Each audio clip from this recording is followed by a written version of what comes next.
నమస్తే, welcome to వీటెన్ news. తూర్పు గోదావరి జిల్లా రాజానగరం ఎమ్మెల్సీ ఎన్నికలను గ్రాడ్యుయేట్స్ తమ ఓటు హక్కును వినియోగించుకోవాలని రాజానగరం నియోజకవర్గ కోరుకొండ మండలం జనసేన పార్టీ కార్యాలయంలో ఎమ్మెల్యే బత్తుల బలరామకృష్ణ మీడియా సమావేశంలో మాట్లాడారు. ఎమ్మెల్సీ అభ్యర్థి పేరా బత్తుల రాజశేఖరంను మొదటి ప్రాధాన్యత ఇచ్చి ఓటు వేసి ఎమ్మెల్సీ అభ్యర్థిగా గెలిపించాలని ఎమ్మెల్యే కోరారు.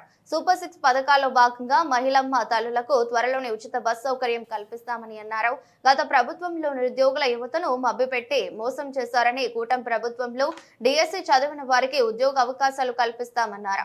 నిరుద్యోగ యువతకు 20 లక్షల ఉద్యోగాలు ఇవ్వాలని CM Chandrababu, deputy CM Pawan Kalyan సన్నాహాలు చేస్తున్నారని ఎమ్మెల్యే బత్తుల అన్నారు. గత ప్రభుత్వంలో రైతులకు ఇవ్వాల్సిన డబ్బులు ఇవ్వకుండా 7 నెలల పాటు వారిని బాధ పెట్టారు. కానీ కూటమి ప్రభుత్వం వచ్చాక 1670 కోట్ల రూపాయలను రైతులకు ఈ ప్రభుత్వం అందజేయడం జరిగిందన్నారు. ఏదైతే ఎన్నికల్లో మాట ఇచ్చామో అదే విధంగా తల్లికి వందనం కూడా ఎంతమంది ఆడపిల్లలు ఉంటారో వారందరికీ అందించడం జరుగుతుందని ఎమ్మెల్యే బత్తుల బలరామకృష్ణ తెలిపారు. క్యాలెండర్ ఇస్తానని చెప్పి జాబ్ క్యాలెండర్ ఇవ్వనటువంటి పరిస్థితులు మనం అందరం చూసాం. అలాగే గడిచిన 5 ఏళ్ళలో కూడా డిఎస్సి అనేది అసలు కనిపించనే లేదు. ఆ డిఎస్సి అనేది అసలు పిలుపునే ఇవ్వలేదు. నిరుద్యోగులకి అన్ని విధాలుగా కూడా నష్టమే జరిగింది. గత 5 ఏళ్ళుగా గ్రాడ్యుయేట్స్ అందరూ కూడా ఖాళీగా ఉండిపోయి ఏ విధమైన ఉద్యోగ అవకాశాలు లేక ఇప్పటికే చాలా ఇబ్బందులు పడుతున్నారు.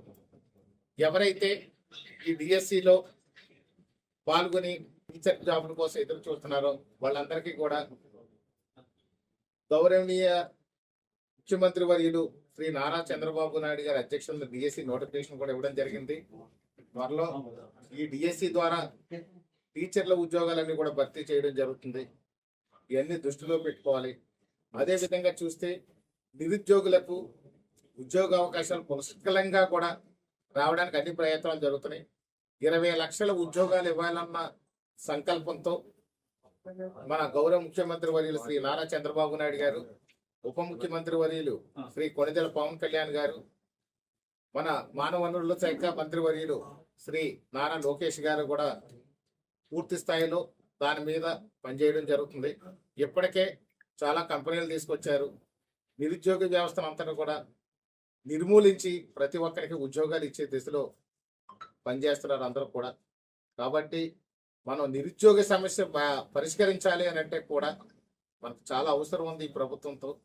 కాబట్టి గ్రాడ్యుయేట్స్ అందరూ బాగా ఆలోచించాలని చెప్తున్నాను. అదేవిధంగా చూస్తే ప్రభుత్వం వచ్చిన దగ్గర నుంచి మనకి ఎన్నో కార్యక్రమాలు చేపట్టడం జరిగింది. ఆర్థిక పరిస్థితి చాలా అంతంత మాత్రంగా ఉండి అసలు ఆదాయం లేని పరిస్థితుల్లో ఆంధ్రప్రదేశ్ ఉండిపోతే ఆ పరిస్థితి నుంచి అప్పులు మేనేజ్ చేసుకుంటూ రాష్ట్రం సంక్షేమాన్ని ఒక పక్కనే ఎప్పటికప్పుడు అమలు చేస్తూ, అదేవిధంగా చూస్తే అభివృద్ధిని మరో పక్క చేస్తూ సంక్షేమం అభివృద్ధి జోడెద్దుల పాలనలాగా ముందుకు తీసుకెళ్తూ కూడా ఏ రోజుకి ఆ రోజు అప్డేట్ చేసుకోవడం జరుగుతుంది. అలాంటి పరిస్థితుల్లో కూడా ఏదైతే ఎలక్షన్లో మేనిఫెస్టోలో మనం పెట్టామో పెన్షన్ పెంచుతామని చెప్పాము. వచ్చే నెలనే మొదటి తేదీనే మన పెన్షన్ పెంచి ఆ రోజు నుంచి ఈ రోజు వరకు ఎక్కడ ఎలాంటి అవాంతరాలు లేకుండా, ఒక్కరోజు కూడా లేట్ అవ్వకుండా కూడా పెన్షన్లు ఇవ్వడం జరుగుతుంది. ఉచిత ఇసుక అనేది ఇస్తామని చెప్పాము. ఆ ఉచిత ఇసుకని కూడా ఒక పారదర్శకంగా ఉచిత ఇసుక పూర్తి స్థాయిలో అందజేశాము. ఇసుక కొరత అనేది లేదు, ఇసుక దోపిడీ లేదు. ఉచిత ఇసుక అందరికీ అందేలాగా ఈ ప్రభుత్వం చర్యలు చేపట్టింది.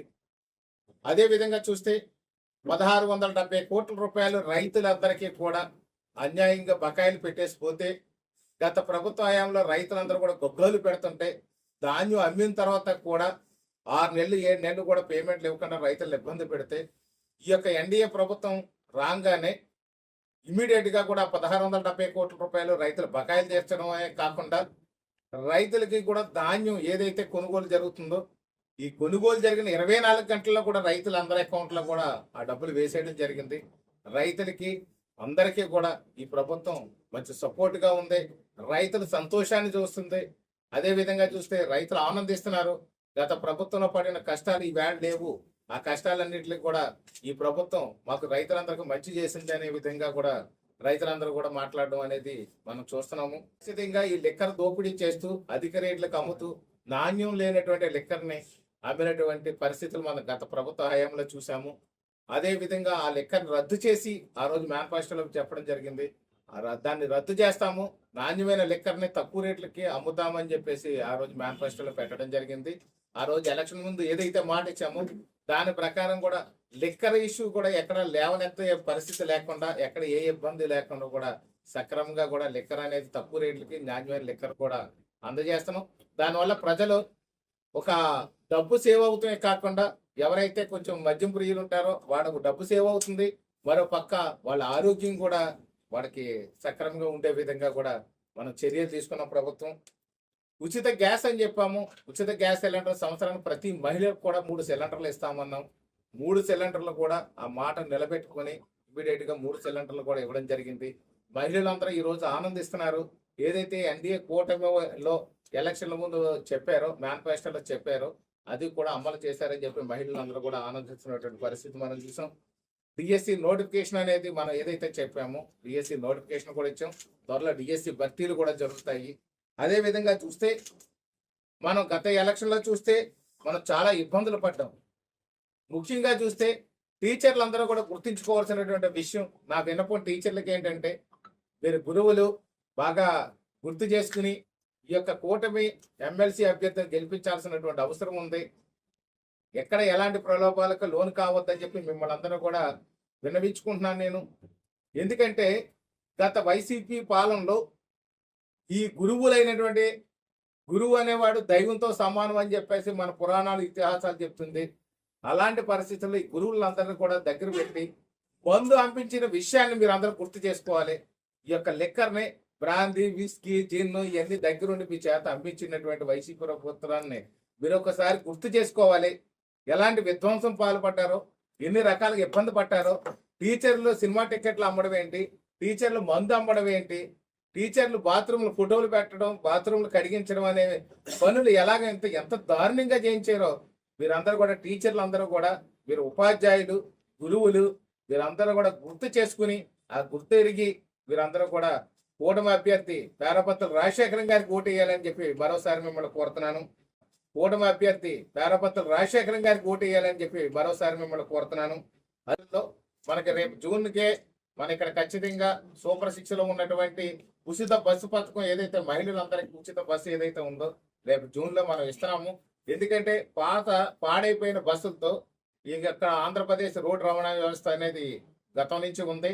గత ఏదైతే వైసీపీ పాలనలో ఒక్క బస్సు కూడా కొనుగోలు అనేది చేయడం జరగలేదు. కాబట్టి ఆ బస్సులు కొనుగోలు చేయకపోవడం వల్ల బస్సులు పాడైపోయి రిపేర్లు ఉండిపోయి ఉంది. ఇప్పుడు 1570 బస్సులను కొనుగోలు చేస్తున్నాం. కొన్ని బస్సులు ఆల్రెడీ డెలివరీ చేశారు, మిగిలిన బస్సులు కూడా వస్తాయి. కాబట్టి జూన్ నాటికి మహిళలందరికీ కూడా, మహిళామ తల్లికి ఏదైతే మాట ఇచ్చామో ఆ ఉచిత బస్సును ఖచ్చితంగా అమలు చేస్తాం.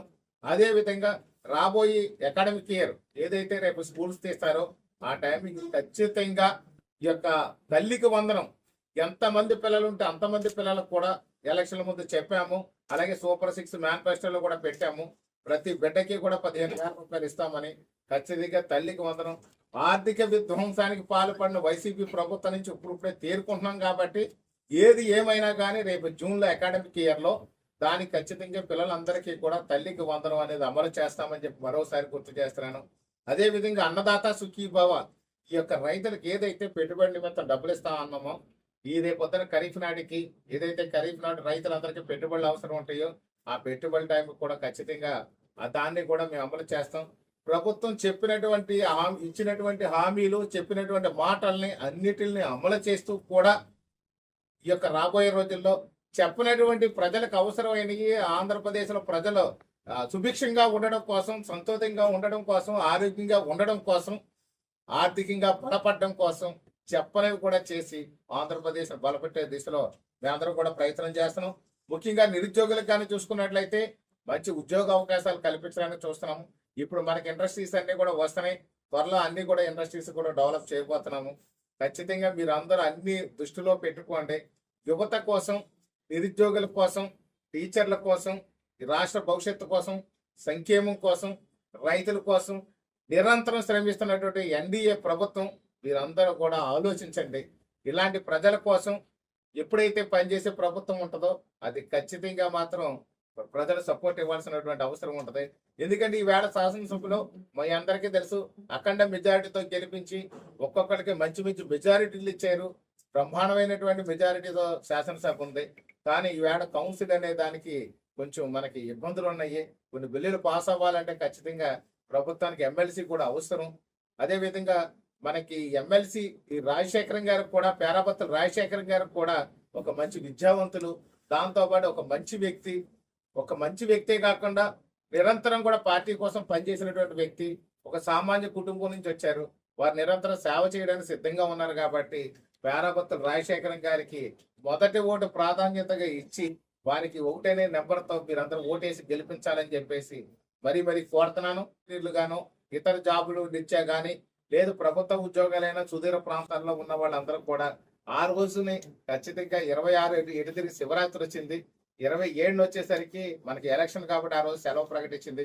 ఖచ్చితంగా మీకు కష్టమైనా, కొంచెం ఇబ్బంది అయినా, ఖర్చు అయినా కానీ మీరు అన్యదా భావించొద్దు. ఈ యొక్క మంచి ప్రభుత్వం అనేది నడపడానికి కావాల్సినటువంటి సపోర్ట్ మీరు ఇవ్వాల్సినటువంటి అవసరం ఉంది. మీరు గ్రాడ్యుయేట్, ఉన్నత విద్య పొందిన వారు, మీరు మేధావులు కాబట్టి మీరందరూ కూడా సపోర్ట్ ఇచ్చి గెలిపిస్తేనే రేపు పొద్దున్న ఈ రాష్ట్రానికి ఇంకా మంచి భవిష్యత్తు తీర్చిదిద్ది సంక్షేమం అభివృద్ధి చేయడానికి ఉంటది.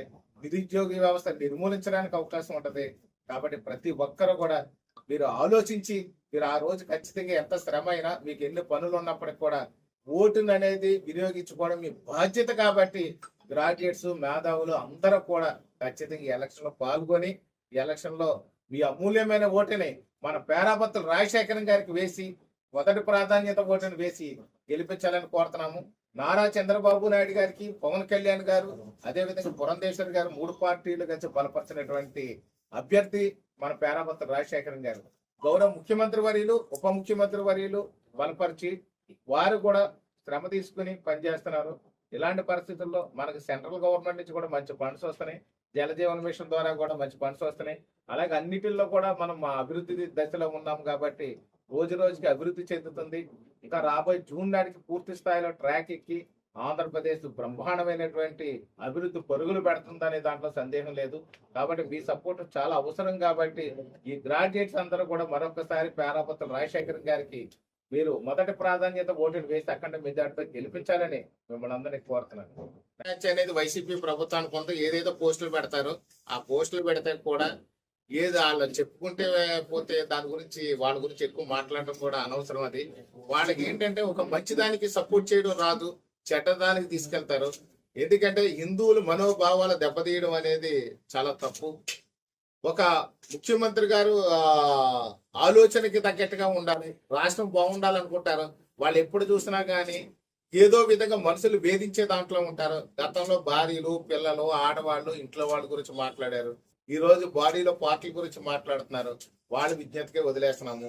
ఎందుకంటే పవన్ కళ్యాణ్ అనేవాళ్ళు వారికి తెలిసినటువంటి సనాతన ధర్మం, పురాణాలు, ఇతిహాసాలు బాగా చదివి ఉన్నారు. వారు చాలా మందికి తెలియక ఏం చేస్తారంటే మనకు సాంప్రదాయం నదీ స్నానం చేసేటప్పుడు ముఖ్యంగా సట్టది లేకుండా ఒక అంగోస్త్రంతో స్నానం చేయాలని చెప్పేసి ఉంటది. అలాంటి పరిస్థితుల్లో వారు వేసుకోలేదు. దానికి బట్టలు లేని దానికి తీసుకొచ్చి వాళ్ళు ఇంకా కొంత యాడ్ చేసి వాళ్ళు ఏదో మార్ఫింగ్ చేసి ఏదో చేస్తున్నారు. ఖచ్చితంగా మాత్రం ప్రభుత్వం వాళ్ళ మీద చర్యలు తీసుకుంటది. కానీ ఒక్కటే మా నాయకుడు చెప్తాడు, పవన్ కళ్యాణ్ గారు అయితే మా నాయకుడు ఒకటే చెప్తారు, వాళ్ళ పేటీఎం బ్యాచ్ గురించి వదిలేసి ముందు అభివృద్ధి మీద దృష్టి పెట్టండి, ఆంధ్రప్రదేశ్ అభివృద్ధి పడాలి. యువత అంతా కూడా గత 5 ఏళ్లుగా కూడా చాలా ఇబ్బందులు పడ్డారు. యువతకు మంచి జరగడం మీద దృష్టి పెట్టండి, రైతులకు మంచి జరగడం మీద దృష్టి పెట్టండి, ఆంధ్రప్రదేశ్ అభివృద్ధి చెందడం మీద దృష్టి పెట్టండి తప్ప ఇలాంటి చిన్న చిన్న విషయాల మీద దృష్టి పెట్టొద్దని చెప్పి మా అధ్యక్షులు వారు, ఉప ముఖ్యమంత్రి వారు చెప్తుంటారు. దాని గురించి విషయం కాదు. ఇప్పుడు మాత్రం మన ఎమ్మెల్సీ అభ్యర్థి శ్రీ పేరాపత్రుల రాజశేఖరం గారిని మాత్రం అఖండ మెజారిటీతో గెలిపిస్తారని మిమ్మల్ని కోరుతున్నాను.